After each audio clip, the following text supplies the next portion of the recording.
Alors bonjour à tous, je continue sur le petit podcast sur la Révolution française pour vous apprendre un petit peu comment ça s'est passé dans les faits et pour vous montrer qu'en fait ce qu'on nous apprend sur la prise de la Bastille comme quoi c'était une bonne chose et que les révolutionnaires avaient pu libérer la France d'un joug terrible et tyrannique de ces méchants nobles chrétiens de l'ancien régime. En fait, ça a été un meurtre de masse littéralement satanique. Et quand vous allez commémorer cette fête, eh bien, vous mettez du côté des criminels. Et si vous êtes croyant, je vous invite à ne plus fêter le 14 juillet de la Bastille parce que vous salissez votre âme sans le savoir. Alors, comme je vous disais, vous salissez votre âme sans le savoir parce que si vous êtes croyant, vous savez que, par exemple, même si d'ailleurs vous ne l'êtes pas, les actions qu'on fait ont une incidence spirituelle à un niveau même qui nous échappe complètement. Et donc, la prise de la Bastille n'ayant pas été justifiée sur un plan, on va dire, métaphysique, sur un plan spirituel, puisqu'il s'agit d'une boucherie organisée par une bande de mafieux, le fait de commémorer ça, ça va pas vous attirer évidemment des bonnes ondes sur votre propre karma, hein, et ce, quelle que soit votre religion, ou quelle que soit votre spiritualité de toute façon. Alors, la franc-maçonnerie, c'est antidémocratique par essence, puisque c'est une société secrète, c'est une société fermée, à laquelle tout le monde ne peut pas évidemment adhérer, et donc qui va avoir des intérêts qui, dans la mesure où ils sont cachés, s'opposent aux intérêts du peuple. Et ce qui explique pourquoi, sous les démocraties modernes, on a toujours des révolutions, des rébellions du côté du peuple, parce que le peuple sent il est en train de se faire rouler dans la farine. Et tout ça, c'est dû simplement à cause de ces loges agissantes, en fait, et qui tiennent le pouvoir. Donc, la démocratie moderne est effectivement une imposture de ce point de vue-là, une imposture spirituelle et qui explique pourquoi, en fait, il n'y a rien qui fonctionne et il n'y a rien qui fonctionne depuis plus de 2 siècles. Alors, on va revenir sur les massacres postérieurs au 14 juillet pour accuser un peu ces démons et voir un petit peu ce qui s'est passé. Alors, après le 14 juillet, le complot des francs-maçons a continué, c'est-à-dire que eux, leur but c'était de renverser le roi, c'était de créer une révolution totale, et donc ils vont continuer par semer la zizanie, créer la corruption, utiliser tous les moyens les plus sataniques. C'est à ça qu'on les reconnaît, hein, c'est-à-dire utilisant des gens qui sont illettrés, alcooliques, poivreaux, débiles, bêtes, la lie de la société, pour pouvoir mener leurs actions contre des gens intelligents qui garantissaient la sécurité du système. Alors, le 22 juillet, et là je reprends donc une phrase de Hippolyte Taine dans Les origines de la France contemporaine, la Révolution. Le 22 juillet, deux administrateurs de premier rang, M. Foulon, conseiller d'État, et M. Berthier, son gendre, sont arrêtés, l'un près de Fontainebleau et l'autre près de Compiègne. Alors vous allez voir les pauvres, le sort horrible, comment ils vont finir. Foulon, maître sévère mais intelligent et utile, a dépensé 60 000 francs l'hiver précédent sur sa terre pour donner de l'ouvrage aux pauvres. Donc, vous voyez qu'en fait, vous allez voir qu'en fait, les personnes qui se sont fait tuer, c'était des saints. En fait, c'est des personnes qui étaient extrêmement gentilles. Alors, quand je dis saints, évidemment, j'exagère un petit peu. Mais je pense pas que ces personnes qui dirigeaient le royaume étaient dans une mauvaise intention. On le voit à travers leurs actions. Ils ont été manipulés. Je pense que l'aristocratie était en perte évidemment de contrôle. De toute façon, sinon il n'y aurait pas eu la révolution, bien sûr. Et ceux qui forçaient au dérapage, c'était la classe bourgeoise, bien sûr, qui montait. Et qui avait aussi la possibilité économiquement de mettre le feu aux poudres, si je puis dire. Ça, c'est raconté, c'est expliqué, c'est prouvé même par des historiens qui montrent comment certains ont agi sur l'économie pour tromper le roi, notamment Louis XVI, qui c'était certainement pas son truc, l'économie. Donc voilà, et donc il y a une disproportion entre le fait que ces gens-là ont essayé de contrôler le bateau comme ils pouvaient, et puis le fait qu'ils se soient fait assassiner. C'est-à-dire qu'il y avait certes des problèmes économiques, mais de là à en venir à être assassiné, surtout dans des conditions pareilles, là c'est une autre histoire. C'est là où on rentre vraiment dans l'exagération et là où on voit qu'il y a évidemment une influence démoniaque qui est derrière. Ensuite, le deuxième point, c'est quand je dis la Révolution française a été satanique, ce que je pense vraiment que elle a été diabolique, c'est que ça n'a pas été comme une révolution traditionnelle où les gens s'affrontent. Alors on peut très bien imaginer que dans l'histoire, par exemple, des fois, ça se passe pas bien, les gens s'entretuent, c'est une tragédie. Et puis voilà, c'est ce qu'on a vu dans la Révolution américaine, dans d'autres révolutions. Dans la Révolution française, ça va beaucoup plus loin, c'est-à-dire que ça va jusqu'à la torture. Il y a vraiment quelque chose qui relève du film en fait, un peu de science-fiction entre le chrétien qui se fait traquer par des forces démoniaques. On est vraiment dans ce scénario. Et d'autant plus que c'est non seulement de la torture, mais en plus ça va ensuite jusqu'à la mise en scène publique. Et ça, vous allez le voir dans quelques minutes si vous écoutez bien le podcast jusqu'à la fin. Et là, en fait, on voit l'empreinte clairement de Satan. C'est-à-dire que c'est là qu'on comprend que ça n'était pas simplement une révolution, c'était une attaque contre le christianisme. Et c'était une attaque du diable contre le christianisme. Donc c'est là où on se rend compte de ça parce qu'il y a une mise en scène qui appartient clairement au domaine satanique. Voilà, et qu'on n'a pas forcément tout le temps ou dans toutes les révolutions. Monsieur Berthier, homme appliqué et capable, a cadastré l'Île-de-France pour égaliser la taille, ce qui a réduit d'1/8 puis d'1/4 les côtes surchargées. Vous voyez, c'était des gens plus intelligents qui apportaient du positif, mais tous deux sont proscrits par le palais royal. Une légende s'était faite, donc pour perdre Foulon. Alors pour quelle raison ? On avait fabriqué un mot tragique. Il avait dit que nous ne valions pas mieux que ses chevaux et que si nous n'avions pas de pain, nous n'avions qu'à manger de l'herbe. Le vieillard de 74 ans fut conduit à Paris, une botte de foin sur la tête, un collier de chardon au cou et la bouche pleine de foin. Donc voilà comment en fait ces révolutionnaires, cette équipe de mafieux, traitent les vieux par exemple, là avec la personne en question. Alors calomnie, évidemment, inversion accusatoire. Le but en fait c'était d'attaquer le christianisme. Il faut bien comprendre, la franc-maçonnerie, la République, ça a été le complot des francs-maçons contre les chrétiens. Je continue. Précisons que Foulon avait remis au roi un mémoire secret pour lui exposer les progrès alarmants des conspirateurs et la nécessité de faire arrêter et de punir les deux principaux chefs. Il insistait sur le maintien des troupes aux environs de Paris. Une indiscrétion fit connaître à la fille de M. Necker l'existence de ce mémoire et les agitateurs en eurent connaissance par elle. C'est intéressant parce que si on réfléchit sur cette phrase, on se dit mais comment les agitateurs ont-ils pu avoir connaissance d'un document qui serait tombé dans les mains de la fille de Necker ? Et évidemment, il faut qu'elle le leur ait donné, il faut qu'elle ait ouvert sa bouche, j'imagine. Faut qu'il y ait eu tout un tas de trucs pour que l'information circule. Ça part pas, un document, il part pas d'une table de chevet ou d'un bureau directement sur les personnes concernées. Donc, est-ce qu'elle était liée à des gens qui étaient en train de forcer à la révolution ? Ça, je suis pas spécialiste pour le savoir. Je crois que Necker n'a pas eu une attitude très claire avec Louis XVI. Je crois qu'il y a eu des problèmes. Donc voilà, est-ce que Necker était franc-maçon ? Est-ce que ça faisait partie du petit complot ambiant général pour détruire le roi ? Effectivement, là, des historiens spécialistes pourraient répondre à cette question. Mais évidemment, ça sent encore l'arnaque.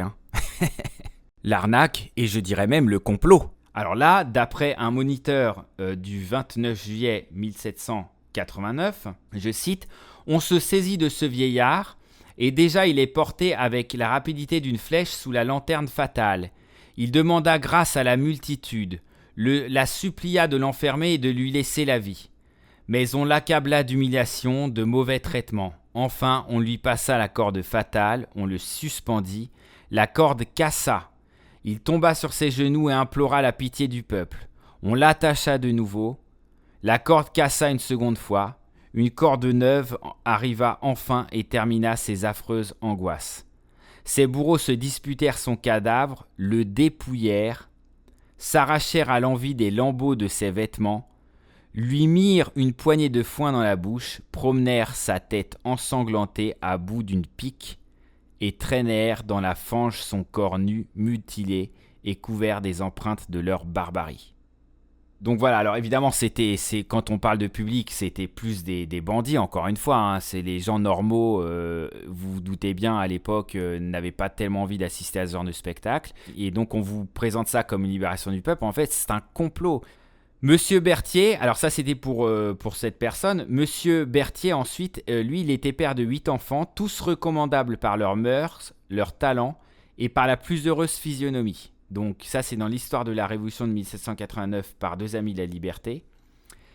Il fut expédié de Compiègne par la municipalité. Monsieur Berthier arriva à Paris en cabriolet. Une tempête effroyable d'outrage éclata contre lui. Quoiqu'il n'ait jamais acheté ni vendu un seul grain de blé, on l'appela accapareur. Donc, première chose, accusation et mensonge. Ça, c'est rapporté par Hippolyte Taine. Donc, la personne qui voulait sacrifier, il commence par l'accuser de choses évidemment qu'il n'avait pas fait, puisque le type était irréprochable, avec une bonne famille et une excellente éducation.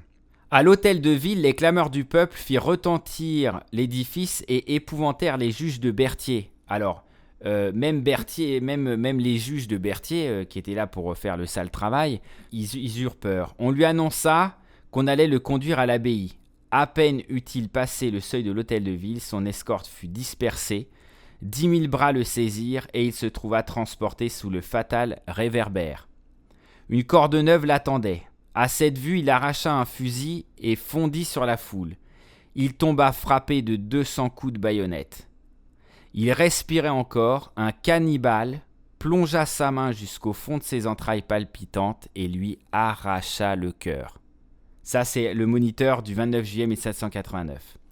Par hasard, le cuisinier coupa la tête de Delaunay se trouvait là. Tiens, comme par hasard. Il s'agissait donc de Desnos, si vous vous en souvenez, ou Death Note.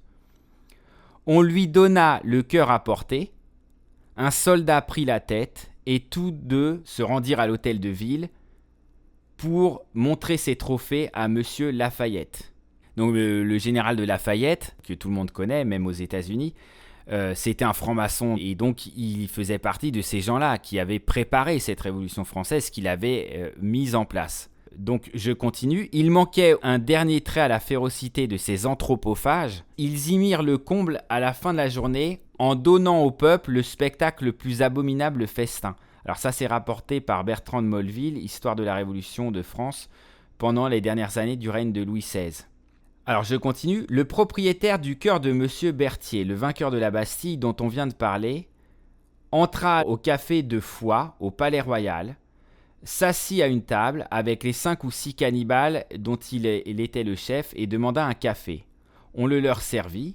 Le monstre soldat, alors Desnos avait revêtu à ce moment-là un costume de dragon. C'est intéressant d'ailleurs, je fais une parenthèse, parce que vous voyez, en fait ce sont des crimes rituels sataniques.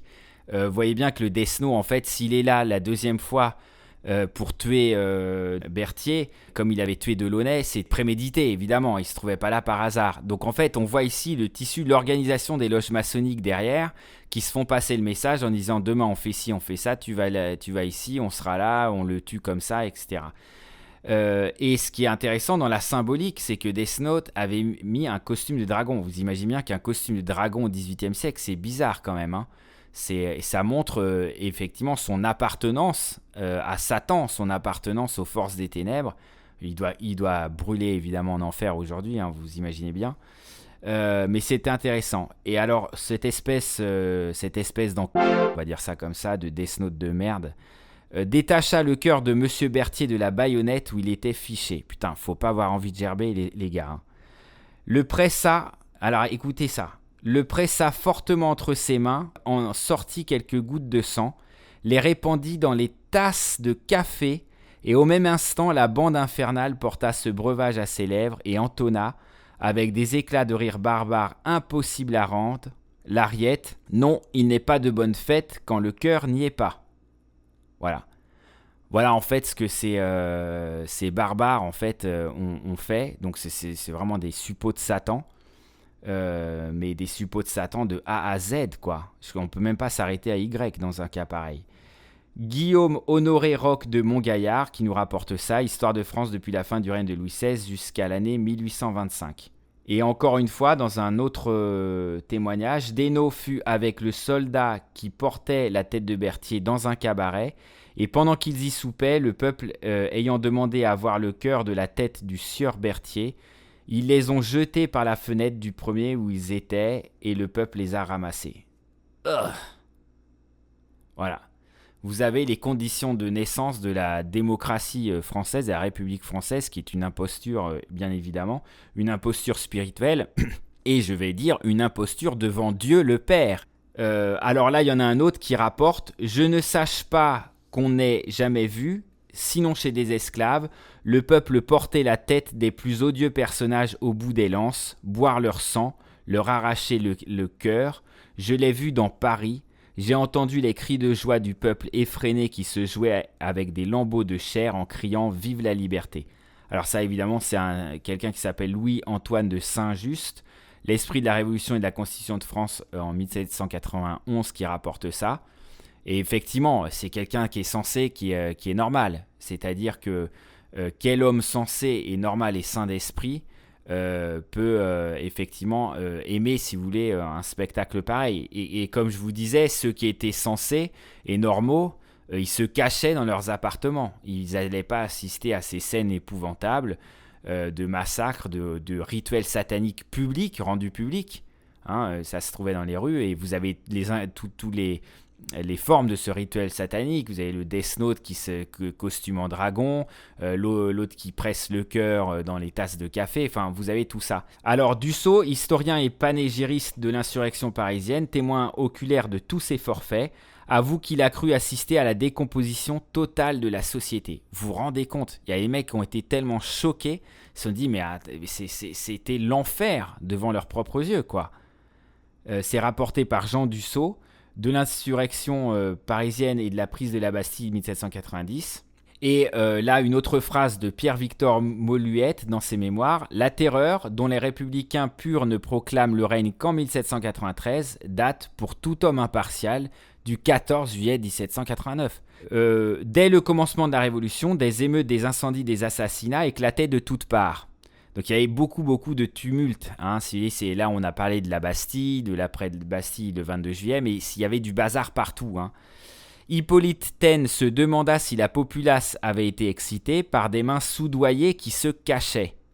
Donc là ça veut dire la présence de la franc-maçonnerie. Et il répondit « Les contemporains en sont persuadés et la chose est probable. » Louis Blanc, franc-maçon parlant de la franc-maçonnerie, dit à son tour « Il importe d'introduire le lecteur dans la mine que creusaient alors sous les trônes, sous les autels, des révolutionnaires bien autrement profonds et agissants que les encyclopédistes. » Donc en fait, vous avez cette présence satanique qui travaillait durant tout le XVIIIe siècle à déstabiliser le christianisme, l'Église catholique et évidemment les nobles chrétiens en vue de créer en fait ce complot qui a été la Révolution française. C'est un complot maçonnique, bien sûr. Voilà, alors un autre commentaire aussi, un franc-maçon anglais, John Robinson, secrétaire de l'Académie d'Édimbourg, qui écrivait en 1797, c'est intéressant parce que c'est un témoignage d'un anglais, « J'ai observé les progrès de ces doctrines se mêlant et se liant de plus en plus étroitement aux différents systèmes de la maçonnerie. J'ai remarqué que les personnages qui ont le plus de part à la Révolution française étaient membres de cette association, que leurs plans ont été conçus d'après ses principes et exécutés avec son assistance. » Alors ça, c'est John Robinson qui le dit. C'est dans les preuves d'une conspiration contre toutes les religions et gouvernements d'Europe menée lors des réunions secrètes des francs-maçons, et ça a été écrit en 1797. Alors ce qui est aussi intéressant, c'est que, je fais encore une parenthèse, vous voyez que c'est un franc-maçon anglais qui parle de conspiration contre les religions et les gouvernements, alors qu'aujourd'hui, un franc-maçon moderne, si vous lui sortez ce discours, et je pense que le podcast d'ailleurs ne sera certainement pas apprécié par eux, il va dire c'est du complotisme. Alors qu'en fait, quand on revient, si vous voulez, à l'époque, les francs-maçons eux-mêmes n'étaient pas dupes de ce qui était en train de se tramer en France et savaient que leur propre loge, alors c'était pas la sienne évidemment, c'était d'autres puisque lui était anglais, mais était impliqué dans le complot de la Révolution française. Vous voyez un petit peu comment les choses changent en fait en 2 siècles, alors qu'aujourd'hui le fait de dire ça, je me demande même d'ailleurs si dans une université française, comment c'est accepté ce genre de bouquin. J'aimerais bien voir ce que ça donne. Donc en fait, les démocraties modernes sont le complot des francs-maçons et le complot que nous vivons actuellement, c'est qu'ils ont le pouvoir sur toute la planète et maintenant ils complotent à un nouvel ordre mondial et pour ça, ils détruisent les nations et tous les Français savent à quel point la nation française a été détruite et évidemment, les gens sont dupés par ces gens-là. qui gagnent systématiquement parce qu'ils sont plus intelligents. En général, ils regroupent des gens très intelligents et les gens qui sont du peuple n'arrivent pas à voir les coups de savate arriver, les coups dans l'ombre. Seuls les gens qui sont spirituels, c'est-à-dire les artistes, les intellectuels, les prêtres, vont voir leur petit jeu vont essayer de prévenir les gens. Et puis les gens, malheureusement, évidemment, si ça suffisait, on pourrait vivre au paradis, mais là, malheureusement, les gens votent systématiquement, on va tomber systématiquement dans le panneau. Voilà, c'était tout. Je rajoute encore un témoignage d'information. Allez, juste pour finir, un franc-maçon allemand cette fois-ci, le comte Christian von Haugwitz, ministre de Prusse, donc quand même pas n'importe qui, apporta aussi son témoignage. À peine avais-je atteint ma majorité que déjà non seulement je me trouvais à la tête de la maçonnerie, mais encore j'occupais une place distinguée au chapitre des hauts gradés. J'acquis alors la ferme conviction que le drame commençait en 1788 et 1789, la Révolution française. Le régicide, avec toutes ses horreurs, non seulement y avait été résolu alors, mais était encore le résultat des associations et des serments. Et il le dit dans les mémoires sur les sociétés secrètes, et c'est un franc-maçon allemand qui le dit. Donc tous les francs-maçons d'Europe n'ont pas été dupes, et ils ont bien vu qu'effectivement les francs-maçons français étaient derrière tous ces coups... je ne sais même pas comment on peut les appeler tellement ils sont exécrables, mais voilà, ça vous donne un petit peu une idée. Je vous remercie pour l'écoute de ce podcast.